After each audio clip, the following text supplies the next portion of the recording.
The House of Windsor. Keepers of a throne, guardians of tradition, symbols of a nation's continuity. That I have found it impossible to carry the heavy burden of responsibility. And heirs to a legacy as fragile as the crown itself. 3 cheers for His Majesty the King! Hip hip!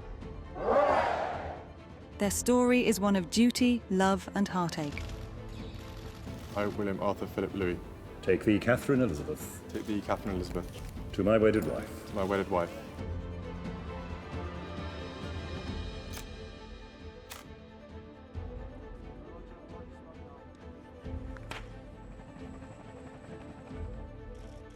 On the long walk in Windsor, 2 brothers who have barely spoken a word in the last couple of years.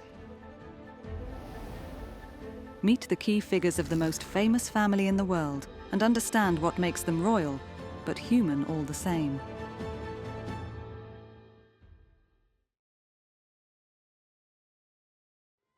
Crowds gathered outside Buckingham Palace throughout the evening. Then at 10:25, their patience was rewarded with the formal notice of the birth. It was signed by Mr. George Pinker, the Queen's gynaecologist, and other doctors who attended the princess. The crowd cheered to the echo. We want the Queen!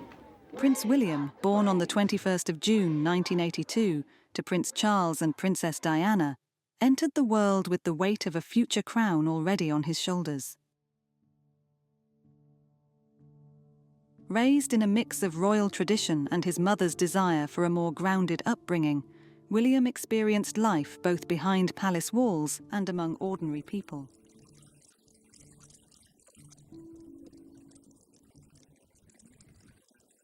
William had a fairly traditional aristocratic childhood. His parents were, you know, Diana particularly was a modern parent, but she was a modern aristocratic parent, and she did use nannies, and the nannies really were the people that William spent most of his time with. He had been a very outgoing little boy. From an early age, he displayed a sense of responsibility, duty, and calm maturity, qualities that set him apart. For their eldest son's big day, the Princess of Wales was in the driving seat. With the Prince of Wales at her side, Eton's most famous new boy was with his younger brother Harry in the back. His time at Eton College further shaped his character, blending discipline with compassion, and he developed a deep sense of loyalty to both family and country. William enjoyed Eton enormously. He went into a house that was sort of carefully chosen, with a housemaster was called Dr. Andrew Gailey, and it was a perfect match for William, and he was a very sympathetic, kind man and ran a very happy house. Unfortunately, although William enjoyed his time at Eton, it was, of course, blighted by the tragic death of his mother.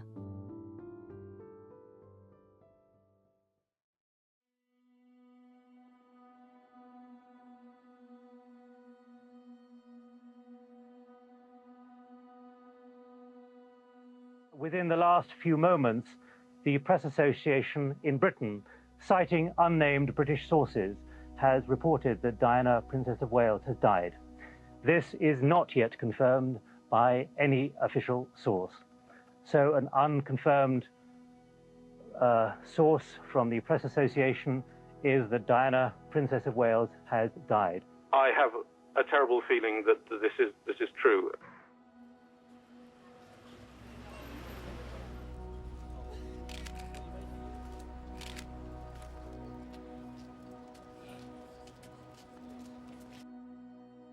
How does any 15-year-old and 12-year-old cope with that? It was devastating for them, obviously. It wasn't, you know, like the death of any normal parent, because with the death of a normal parent, you don't have the world grieving. It was almost as though their grief was being devalued by the grief of strangers. So much.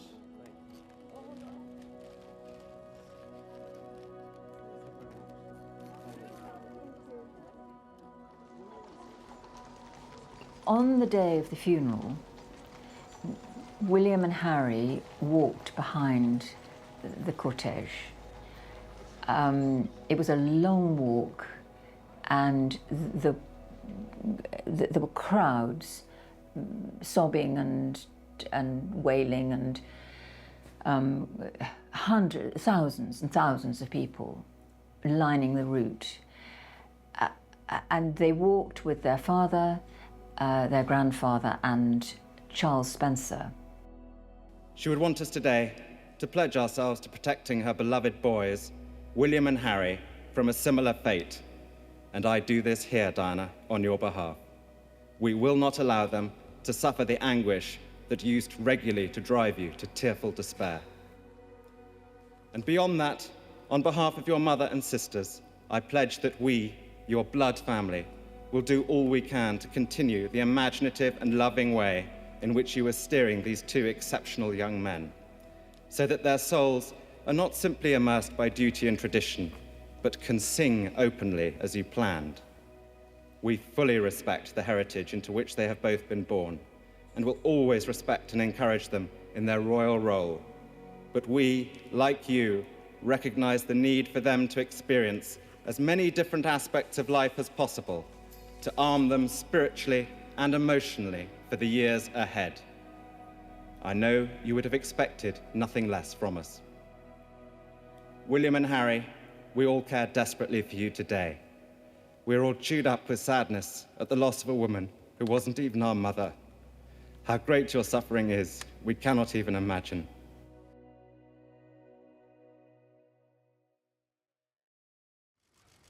The death of his mother at a young age has always stayed with William. However, this horrific event has never thwarted his drive to fulfill his duty and serve the British people. Even as a young man, William's empathetic nature and his mother's influence could be seen in his public and private life, showing a quiet strength and genuine concern for the people around him. In 2000, he ventured on a gap year to Chile to complete some charity work before heading off to St Andrews for university. I wanted to do something constructive in my gap year, rather than, I could do quite a lot of work, but I thought this was a bit more of a way of trying to help people out and meet a whole range of other different people from different countries, and at the same time helping people in remote areas of Chile. There was no question in any of the gap year, actually, that he was a prince and treated differently. He mucked in, he slept in sleeping bags, you know, he cooked food around a campfire. He did everything that everyone else did.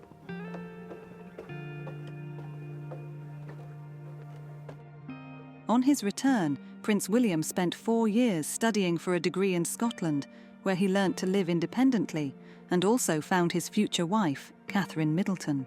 The people of St Andrews are a very close-knit sort of society, and they welcomed William with open arms, and they were very protective of him. And as a result, you know, he spent 4 years there as a pretty normal student. I think the wonderful thing about St Andrews was it was a bubble away from reality. It was a life that Prince William had never been able to enjoy, whether it was going to the local shops, going to a local bar, going for his morning swim. He could get on with his life and his relationship in private.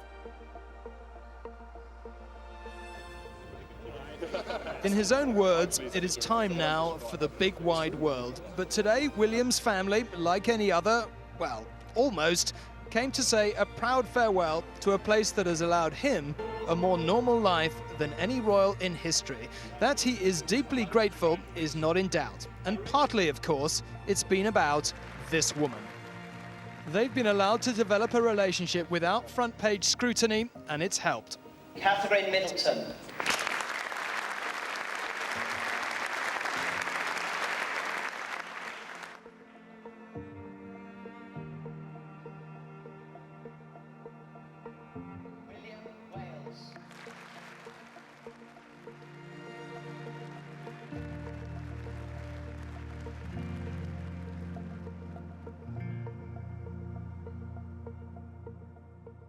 William's determination to serve and make a positive impact persisted even after he graduated.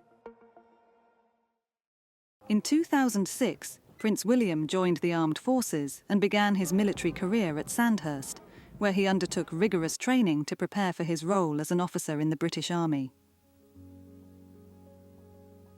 Unlike his brother Prince Harry, he never saw active service, but instead, William used his military training to later hold a position in the Royal Air Force as an helicopter pilot in the Search and Rescue Service.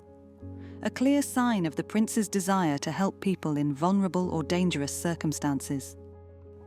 Harry had been to Sandhurst ahead of William because he didn't go to university, and he had joined the Blues and Royals regiment. William, when he graduated from Sandhurst, when he passed out, he also joined the Blues and Royals. But because of the way that the regiments rotated in their deployments, it was quite clear that William was not actually going to make it to Afghanistan. He was not going into a battlefield. Nobody knew who he was up in a helicopter, and yet it was very real and meaningful work. To me, I didn't join the forces to be, like I said lots of times before, mollycoddled or treated any different. And as far as I'm concerned, in my eyes, if Harry can do it, then I can do it. I don't really separate us in that much difference. And I think as future head of the armed forces, it's really important that I at least get the opportunity to be credible and to do the job that I signed up for and to do the best I can. And that's all I ever wanted to do. And the search and rescue role is now, slightly different, so obviously being able to go to Afghanistan, but it's still doing an important job, and I hope it's a step in the right direction exactly for the future.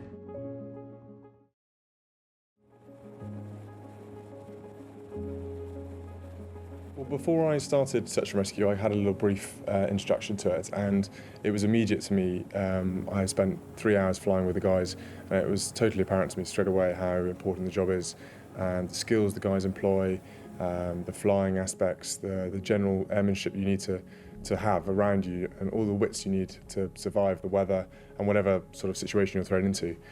It definitely is advanced flying, and it's rewarding, so it put the two together, and it's a fantastic job.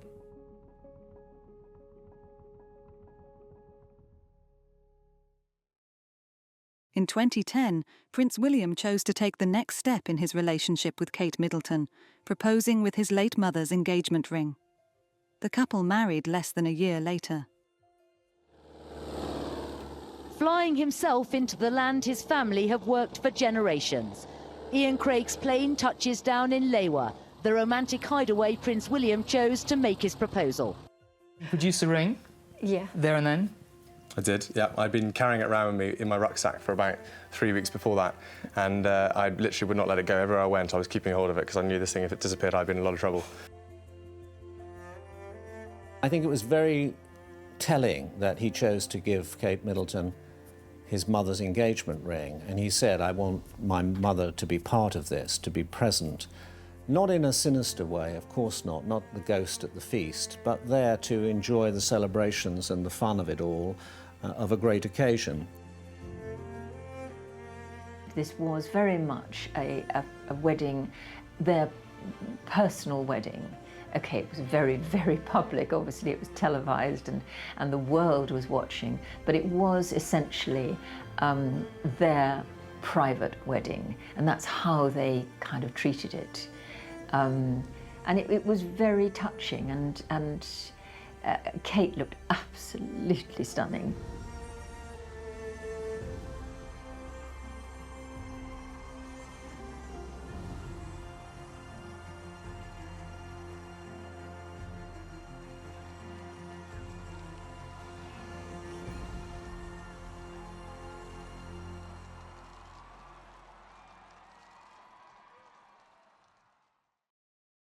Balancing home and family life with a career can be difficult. However, in July 2013, Kate gave birth to their first child, Prince George. The media camped out in excitement to catch a glimpse of the future king.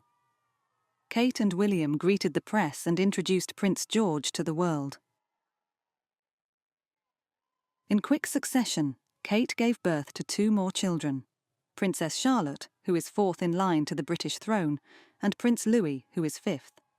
Prince William's family was complete. Being a devoted father, however, has not hindered his commitment to charitable causes and royal duties. How he's going to balance that with his numerous charitable commitments, all of his patronages, and of course his official duties. He's taken on investitures now, for example. When I spoke to the palace about exactly how he'd manage everything, they seemed incredibly confident in William's ability as a multitasker and someone who will manage to allocate enough time for everything. Prince William has drawn significant influence from both his parents in his approach to charity work. From his mother, Princess Diana, he inherited a deep compassion for vulnerable groups, focusing on causes like mental health, homelessness, and children's welfare.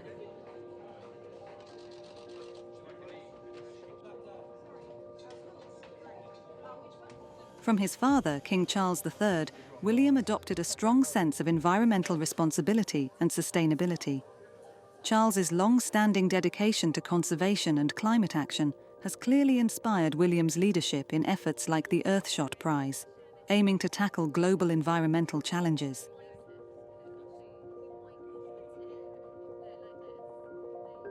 I can't be hugely optimistic and pleased that my children are getting so into nature, because you kind of worry and dread that they're soon going to realise that we're in a very, very dangerous and difficult time in the environment. And that, as a parent, you feel like you're letting them down immediately.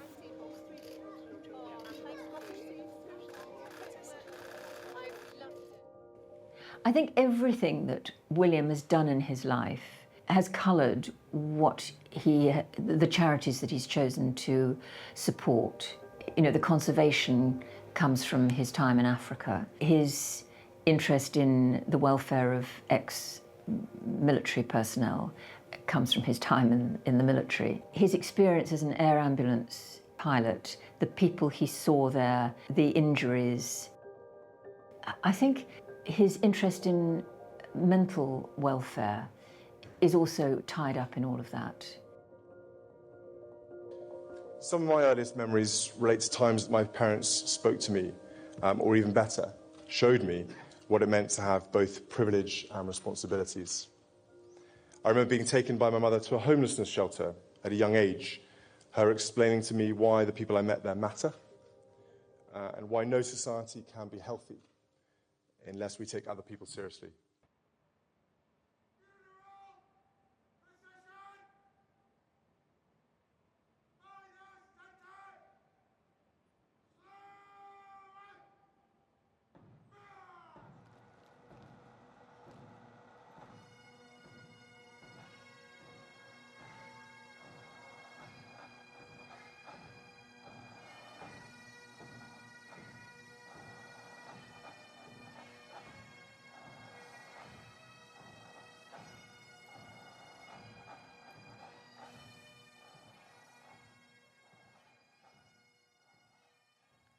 I speak to you today with feelings of profound sorrow.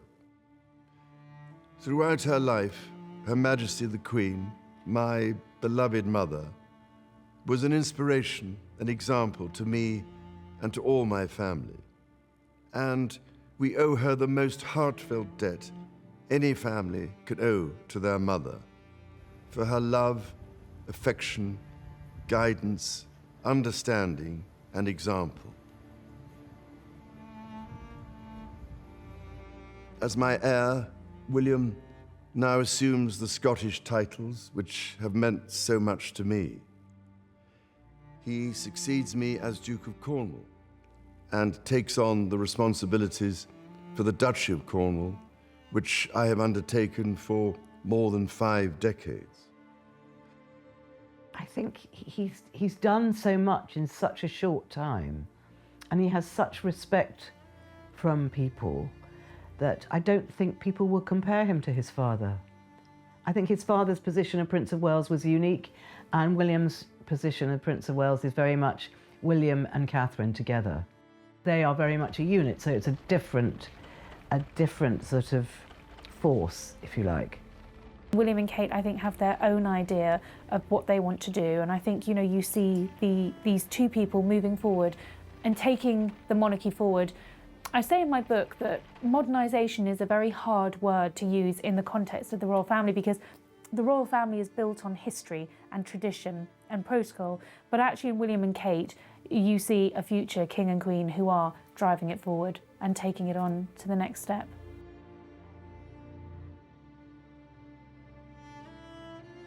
At King Charles III's coronation in 2023, Prince William pledged his allegiance to his father with a moving vow of loyalty. Kneeling before the newly crowned king, William declared his faith and commitment, affirming his role in continuing the monarchy's legacy.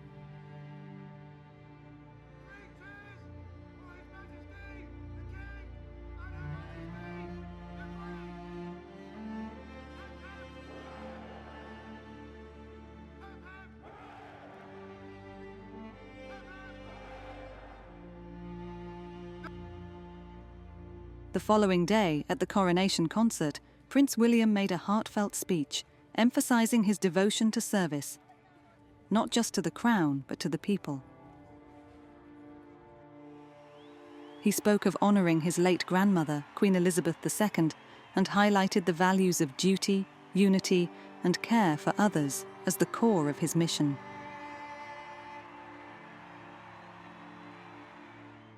Pa, we are all so proud of you.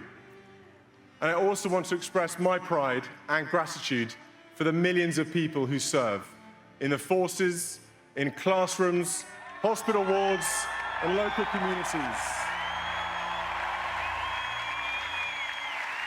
I wish I could mention you all. Your service inspires us, and tonight we celebrate you too. I commit myself to serve you all, King, country, and Commonwealth. God save the King.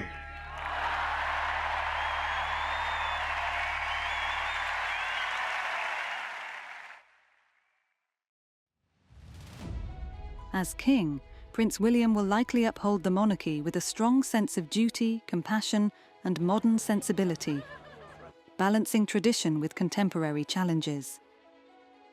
I think he's mindful of history and won't do anything extraordinary, but I think he's also very much more a man of the modern age and of the people than any previous monarchs. His leadership is expected to focus on uniting the nation, emphasising mental health, environmental causes, and community service.